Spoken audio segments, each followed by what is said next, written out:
Welcome back to the Daily Bible Chapter. It is Wednesday, January the 31st of 2024, and today we're reading Daniel chapter 3. The heading for Daniel chapter 3, The Image of Gold. And we will also read through Shadrach, Meshach, and Abednego in the fiery furnace. Nebuchadnezzar the king made an image of gold, whose height was 60 cubits and its width 6 cubits. He set it up in the plain of Dura, in the province of Babylon. And King Nebuchadnezzar sent word to gather together the satraps, the administrators, the governors, the counselors, the treasurers, the judges, the magistrates, and all the officials of the provinces to come to the dedication of the image which King Nebuchadnezzar had set up. So the satraps, the administrators, the governors, the counselors, the treasurers, the judges, the magistrates, and all the officials of the provinces gathered together for the dedication of the image that King Nebuchadnezzar had set up, and they stood before the image that Nebuchadnezzar had set up. Then a herald cried aloud, "To you it is commanded, O peoples, nations, and languages, that at the time you hear the sound of the horn, flute, harp, lyre, and psaltery, in symphony with all kinds of music, you shall fall down and worship the gold image that King Nebuchadnezzar has set up. And whoever does not fall down and worship shall be cast immediately into the midst of a burning fiery furnace." So at that time, when all the people heard the sound of the horn, flute, harp, and lyre, in symphony with all kinds of music, all the people, nations, and languages fell down and worshipped the gold image which King Nebuchadnezzar had set up. Therefore, at that time, certain Chaldeans came forward and accused the Jews. They spoke and said to King Nebuchadnezzar, "O king, live forever. You, O king, have made a decree that everyone who hears the sound of the horn, flute, harp, lyre, and psaltery, in symphony, with all kinds of music, shall fall down and worship the gold image, and whoever does not fall down and worship shall be cast into the midst of a burning fiery furnace. There are certain Jews whom you have set over the affairs of the province of Babylon, Shadrach, Meshach, and Abednego. These men, O king, have not paid due regard to you. They do not serve your gods or worship the gold image which you have set up." Then Nebuchadnezzar, in rage and fury, gave the command to bring Shadrach, Meshach, and Abednego. So they brought these men before the king.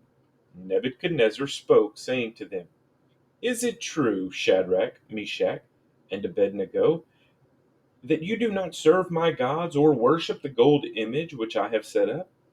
Now, if you are ready at the time you hear the sound of the horn, flute, harp, lyre, and psaltery in symphony with all kinds of music, and you fall down and worship the image which I have made, good.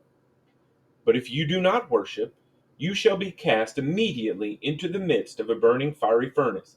And who is the God who will deliver you from my hands?" Shadrach, Meshach, and Abednego answered and said to the king, "O Nebuchadnezzar, we have no need to answer you in this matter. If that is the case, our God, whom we serve, is able to deliver us from the burning fiery furnace, and he will deliver us from your hand, O king. But if not, let it be known to you, O king, that we do not serve your gods, nor will we worship the gold image which you have set up." Then Nebuchadnezzar was full of fury, and the expression on his face changed toward Shadrach, Meshach, and Abednego. He spoke and commanded that they heat the furnace 7 times more than it was usually heated. And he commanded certain mighty men of valor who were in his army to bind Shadrach, Meshach, and Abednego and cast them into the burning fiery furnace. Then these men were bound in their coats, their trousers, their turbans, and their other garments, and were cast into the midst of the burning fiery furnace. Therefore, because the king's command was urgent and the furnace exceedingly hot, the flame of the fire killed those men who took up Shadrach, Meshach, and Abednego, And these three men, Shadrach, Meshach, and Abednego, fell down bound into the midst of the burning fiery furnace. Then King Nebuchadnezzar was astonished, and he rose in haste and spoke, saying to his counselors, Did we not cast three men bound into the midst of the fire? They answered and said to the king, True, O king. Look, he answered, I see four men loose, walking in the midst of the fire, and they are not hurt, and the form of the fourth is like the Son of God. Then Nebuchadnezzar went near the mouth of the burning fiery furnace and spoke, saying, Shadrach, Meshach, and Abednego, servants of the Most High God, come out and come here. Then Shadrach, Meshach, and Abednego came from the midst of the fire, and the satraps, administrators, governors, and the king's counselors gathered together, and they saw these men on whose bodies the fire had no power. The hair of their head was not singed, nor were their garments affected, and the smell of fire was not on them. Nebuchadnezzar spoke, saying, Blessed be the God of Shadrach, Meshach, and Abednego, who sent his angel and delivered his servants who trusted in him. And they have frustrated the king's word, and yielded their bodies that they should not serve nor worship any god except their own God.